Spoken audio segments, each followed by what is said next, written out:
Hey all, and welcome back to Fuzzy Ducksy Gaming and the next episode of the Laidback Exile. Now there's been a bit of a break on the series as I've been away for a few days and I've tried to carry on the Spark Inquisitor.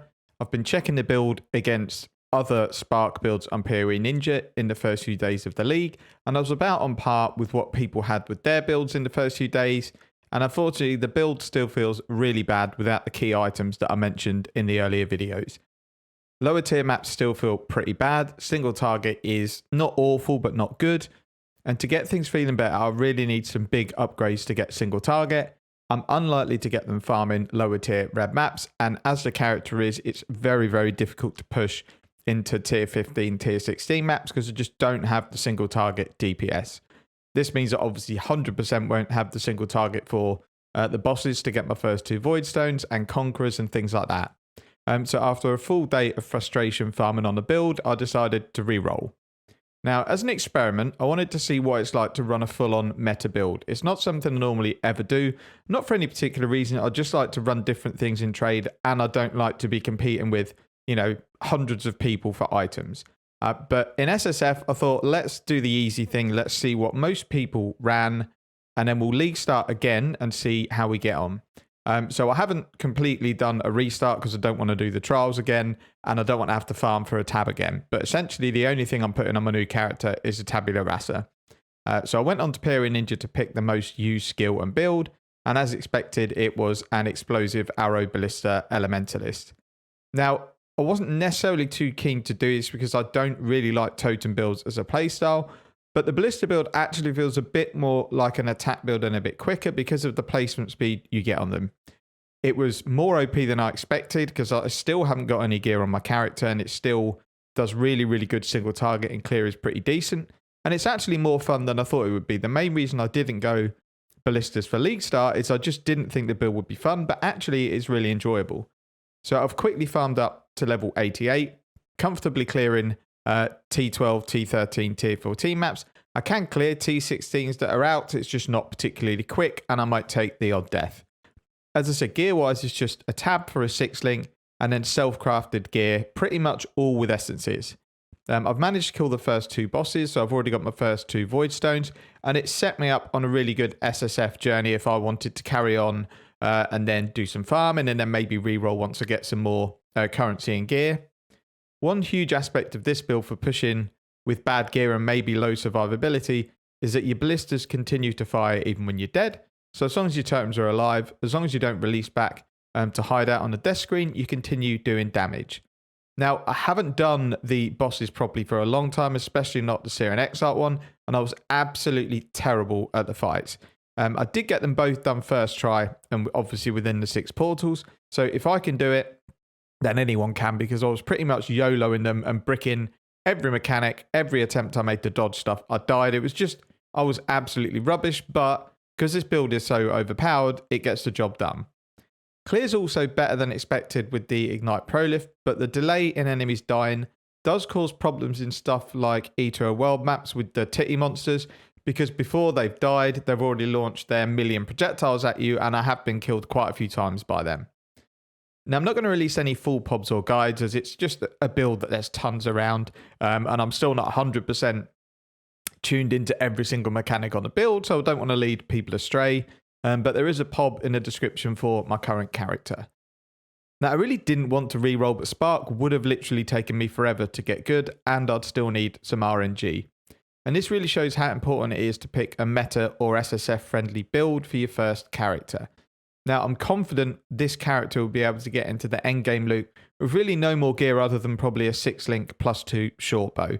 That would then boost the explosive arrow damage a lot, and that's kind of the only bit I'm struggling with at the moment. The survivability with determination and grace is actually okay. I just would like a bit more single target at bosses. Now, in terms of skill tree, it's still the same. I've gone essences, strong boxes, I've gone influence pack sizes, and I've now added in the shrine nodes. The essences are a godsend in SSF, especially with the nodes that double the shriek in essences. But some of the essence mobs are insane. If you get something like 7 or 8 monsters and some of them are screeching, it can be really, really difficult. they can also wipe your totems out. So it can be a little bit tricky, and I have died a few times on some really, really juiced up essence monsters.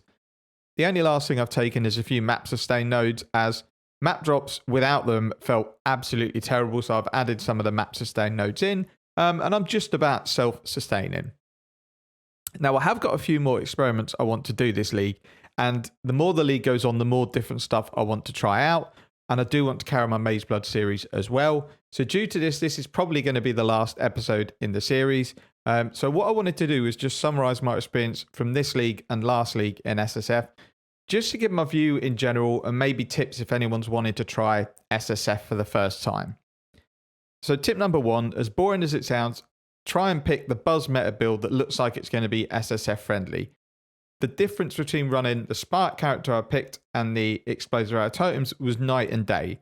In terms of gear, the gearing was similar on both characters and the gem levels was as well. The Spark character struggled with tier 11 bosses. The Explosive Arrow build killed the first 2 bosses. Number 2, be efficient. It's always important, but for SSF, I've actually realized now it's even more important because you have to farm all the gear and currency yourself. So when you're mapping, set your maps up beforehand, know what you're going to do, set them up in at least groups of maybe 5 or 8, so you can run those 5 and 8 maps back to back.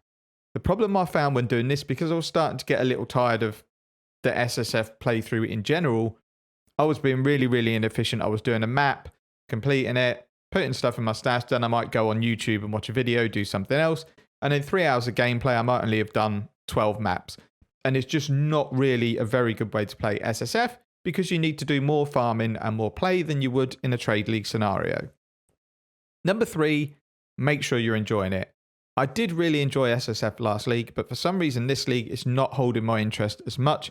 And I think it's because every time I go on either to YouTube, Reddit, or someone else's Twitch stream, I can see loads of fun things that I want to try, but they're really only trade league viable, or at least to do it quickly is trade league viable. And a lot of them have specific items that are going to be really difficult to get in SSF. And number 4, which follows on to 3, is you need to really like the build that you're playing. In SSF, a build is going to take you a lot longer to get to the state you could get a build in Trade League. If we take this Explosive Arrow build, for example, there was people at League start spending 5 or 10 C on items that would already surpass where I've got my character to, getting up to T16 maps.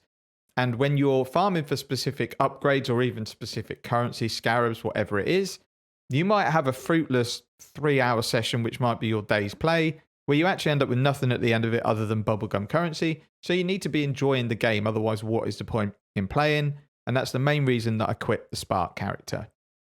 So overall, it was a really useful experiment for me anyway, as it's kind of cemented the fact into my brain that SSF, your first character, has to be one that can clear the Atlas on an easy gear setup. And there's a reason that people who consistently play SSF and get to the point where they're farming like Mage Bloods, they get a Headhunter, they can do basically anything a Trade League character can do, they always start with a meta build, whether it's Exsanguinate traps or whether it's EA totems.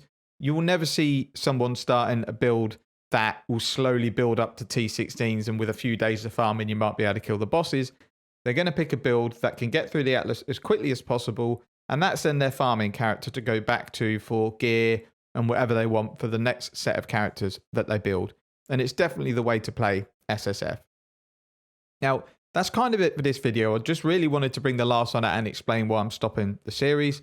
I apologize, it's been way shorter in a different format than the last one.